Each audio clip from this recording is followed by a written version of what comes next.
In the previous episode, we witnessed a dramatic turn of events, Dohee manages to alter the day to her advantage once the time loop begins. However, she never anticipated the dire consequences of her actions. By the end of the day, Dohee receives the devastating news that Yuna has been in a horrific accident and has tragically lost her life. Shocked and heartbroken, Dohee can only think of one reason for this catastrophe: her interference with the time loop has thrown everything into chaos. Desperate to stay calm, Dohee reminds herself that it is only the second day of the time loop, and once midnight strikes, time will reset. Yet, the weight of her actions bears heavily on her mind. She agonizes over whether she will be able to save Yuna's life when the loop resets. If she fails, will it mean that Yuna's death is her fault? What if the loop doesn't reset and simply ends? If today isn't changed, Yuna might be gone forever. Just then, the doors suddenly swing open, and Jun Won walks into the apartment. Without wasting a moment, Dohee blurts out the grim news, uncertain if he has heard it yet: Yuna has been in a car accident. But before she can continue, Jun Won calmly tells her that he already heard from Mr. Ha. In an astonishingly casual manner, he asks if she's had dinner. Dohee, stunned by his nonchalance, replies that she has no appetite and feels she might get sick if she eats. Jun Won simply says okay and mentions he's going to take a shower. Dohee is left bewildered, unable to comprehend how Jun Won can act as if nothing has happened in the face of such tragedy. After a while, when Dohee still doesn't drop the topic of Yuna, Jun Won suggests that she should let things be. He reminds her that Yuna had made a defamatory statement against her in a public setting, and fixing that was Dohee's only intention. He adds that he saw the report and confirms it was an accident caused by a drunk driver, making the driver responsible, not her.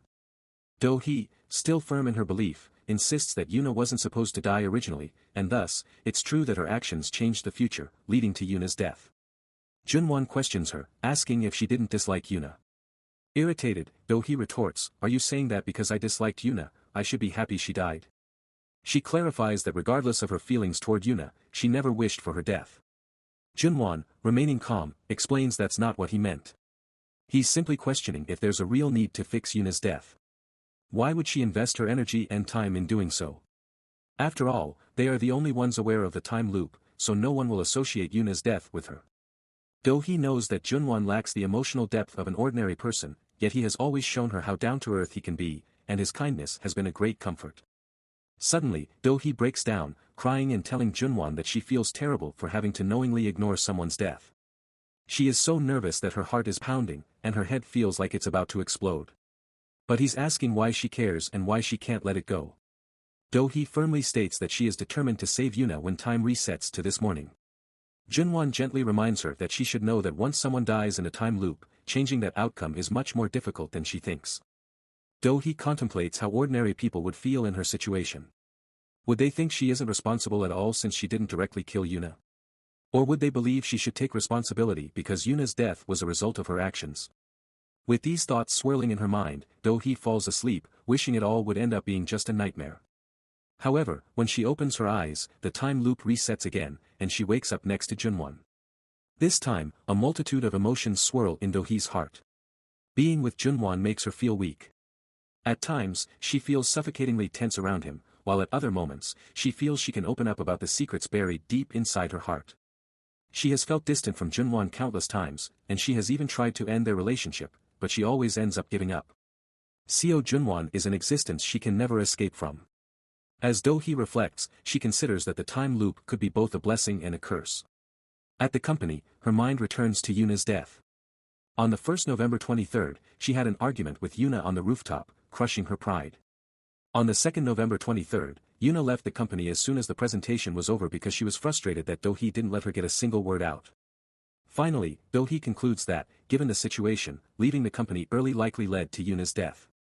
This realization solidifies her determination to change the course of events and save Yuna. Dohee decides that she is going to keep Yuna at the company longer to prevent the accident. However, to Dohee's surprise, Yuna rejects her offer to hang out and immediately leaves the company after the meeting. That evening, Dohee again receives the devastating news that Yuna has encountered the same unfortunate accident and lost her life. Frustrated, Dohee realizes that Yuna, with her pride wounded, won't simply listen to her. She decides she needs to find another approach and not rely on persuasion alone. As the time loop resets again, Dohee decides to tail Yuna's car, determined to stop the misfortune from happening. Throughout it all, the looming question of Jun Won's presence lingers in her mind.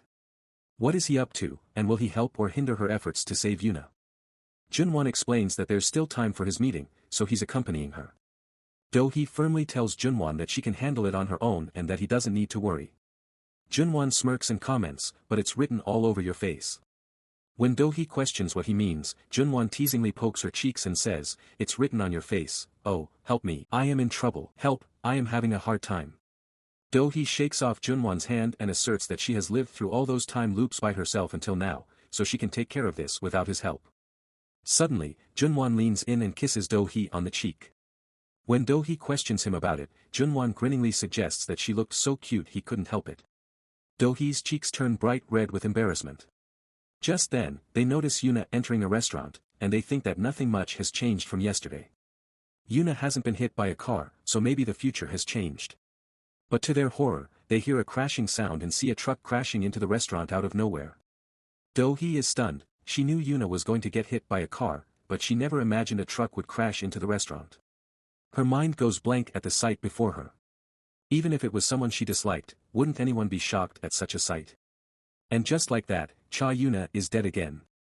Even when Yuna was declared dead, Jun Won's facial expression never changed, he didn't seem shaken by it at all. What weighed on Dohee more than her inability to prevent Yuna's death was Jun Won's unchanging expression. Can anyone really accept this situation as if it were nothing? She questioned herself, what kind of man is Seo Jun Won really? It was already the 5th repetition of November 23rd, honestly, it's tiring, and Dohee was exhausted, but since this is a matter of life or death, she wanted to stay strong. On the next loop, Dohee calls 911 and informs them that she is at Moonlight Restaurant and a drunken cargo truck driver will soon cause an accident. Suddenly, Jun Won snatches the phone from Dohee and accurately tells the police that there's a truck suspected of drunk driving. He reports that it's weaving through traffic and causing disruptions, predicting that at this rate, it will get into an accident, so please stop it. With about 10 minutes until the expected accident, Dohee decides she should tell Yuna to get out of the way before it happens. Jun Won tries to stop her, but Dohee rushes into the restaurant anyway. As she races towards Yuna, Jun Won notices something alarming, the truck's arrival time has been moved up by 10 minutes. It seems the driver sped up to avoid the police, causing it to arrive much earlier than anticipated. Seeing Dohee standing in the restaurant, Yuna's eyes widen in surprise as she demands, why are you here? Without wasting a moment, Dohee grabs Yuna's hand and urgently urges, we need to get out of the restaurant now. But before Yuna can react, the glaring headlights of an oncoming car blind Dohee. In a split second of desperation, Dohee pushes Yuna out of the car's path and takes the hit herself. The impact is brutal, but Dohee remains slightly conscious. Immediately, Jun Won rushes to her side, lifting her gently into his arms and carrying her to the hospital with unwavering determination. At the hospital, Dohee, her voice weak but resolute, tells Jun Won, I'm okay now, you can go to your meeting. Jun Won insists on staying, his concern evident, but Dohee reassures him, I've already called Nuri. She'll be here soon to take care of me, so you don't need to worry. Suddenly, Ian bursts into the room instead of Nuri. He quickly informs Dohee, Nuri is on her way, but she's far away on a shoot, so it'll take her some time to get here. He shoves Jun Won aside and grips Dohee's shoulders, his eyes full of worry. Are you okay? Do you need me to carry you? Dohee, trying to calm him down, assures, I'm okay, Ian. I can walk on my own. Then, with a firm yet gentle tone, she orders Jun Won, go to your meeting, Jun Won. As she leaves with Ian, Dohee can't help but feel a mix of relief and lingering concern. Out of the hospital, Dohee sees Yuna standing in front of her. Surprised, she asks, Yuna, what are you doing here? Yuna retorts, I should be the one asking questions. What the hell are you trying to do? Ian, disliking Yuna's harsh tone, tries to charge at her, but Dohee quickly calms him down. She turns to Yuna, her patience wearing thin. Just say what you want to say and get lost. Yuna glares at her. Why are you butting in all of a sudden, pretending to be righteous? Did you really think I'd be grateful to you? Annoyed, Dohee snaps back, I must be an idiot for getting hurt trying to save someone like you. Suddenly, a sharp pain from her injuries overwhelms her, and Ian tries to escort her away from the confrontation. But before they can leave, Yuna shouts after them, Jun Won is someone who can never love another person, Dohee. Don't get your hopes up, you'll only end up hurt. He pretends to smile and be nice, but he's just imitating ordinary people. Ian drives Dohee to her old house, and as they arrive, Dohee remembers that Ian doesn't know she is living with Jun Won. She decides to text the whole situation to Jun Won but immediately clears everything and simply informs him that she is at her old place and will be staying there for a while. Seeing Do-hee's room so empty, Ian asks, "Did you throw everything away? This place feels so empty." Do-hee, wanting to avoid Ian's questions, asks, "Do you want something to drink?" Ian dismisses her formality. "Don't worry about that, you need to lie down and get some rest." When Do-hee lies down on her bed, Ian suddenly asks, "Do you remember what you said to me 10 years ago?" Confused, Do-hee shakes her head. Ian continues, "You told me you didn't want to lose me." The memory suddenly floods back to Do-hee, and she nods. With a gentle smile, Ian asks, "Have you ever thought of me as more than a friend?"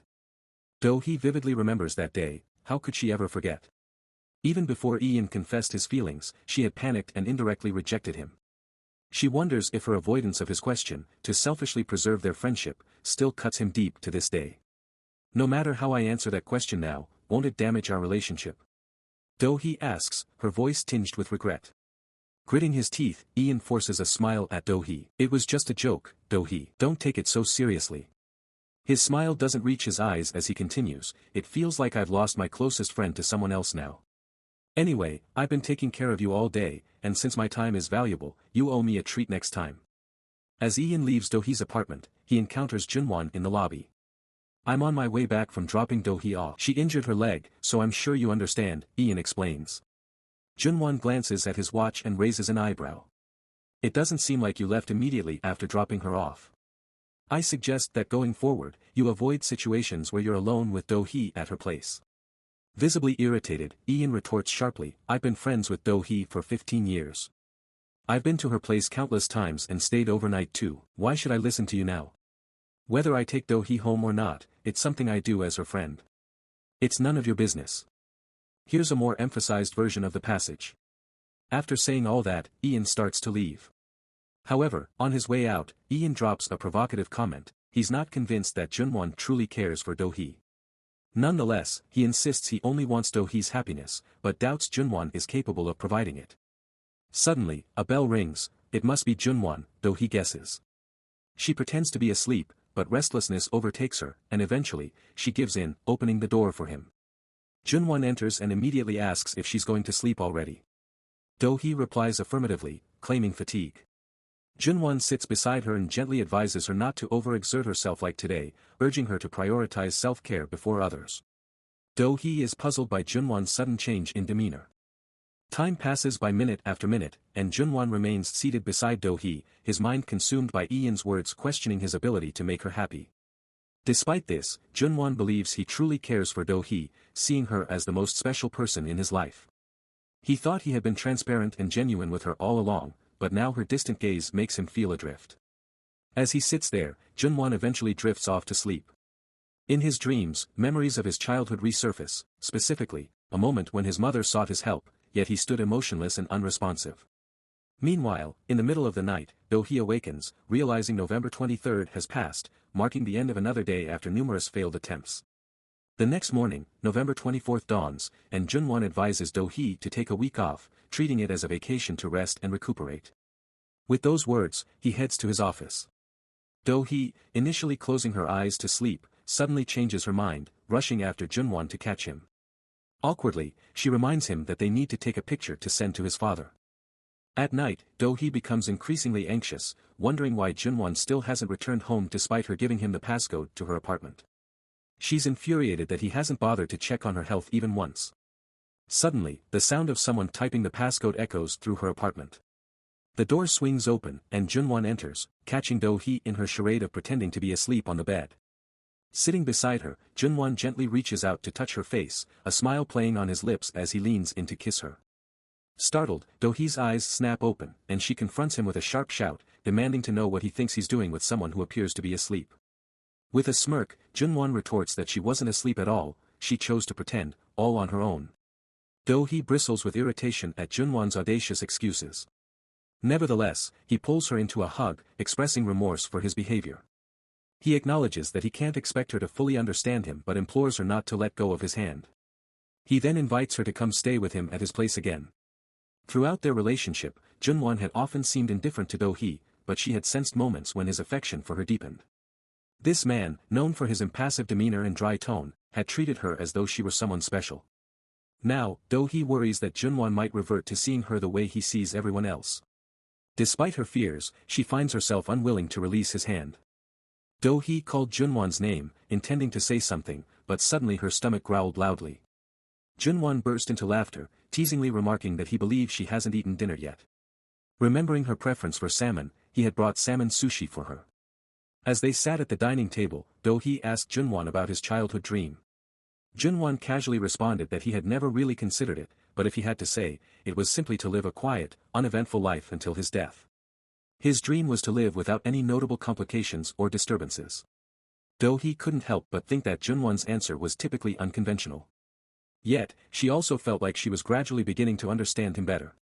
That man, shaped by either nature or nurture, has maintained this demeanor for what feels like an eternity. Always slightly reserved in emotion, perpetually seeing the world through a subtly divergent lens. Despite Jun Won's efforts to blend into ordinary life, he often appears no different from the rest. Dohee seizes Jun Won's chin firmly, drawing close and demanding to know his current state of mind. She insists he meet her gaze and be utterly truthful. Jun Won hesitates, murmuring that he honestly doesn't know. Moved, Dohee envelopes Jun Won in a tight embrace, recounting a time when she was a broken, bloodied mess, unaware of her own pain and isolation. It was then he encouraged her to let go in his arms. Now, she offers him the same solace, assuring him it's safe to unravel in her presence. Dohee yearns for a future where Jun Won sheds tears because of her, where he feels frustration and a whirlwind of emotions. She hopes his mind will be a tumult of thoughts, his mood swinging wildly from one extreme to another each day. Urgently, she implores Jun Won to promise that if these feelings arise, he'll confess his love for her. But amid her hope, Dohee grapples with uncertainty. Can someone like her truly teach Jun Won how to love in a way that society deems normal?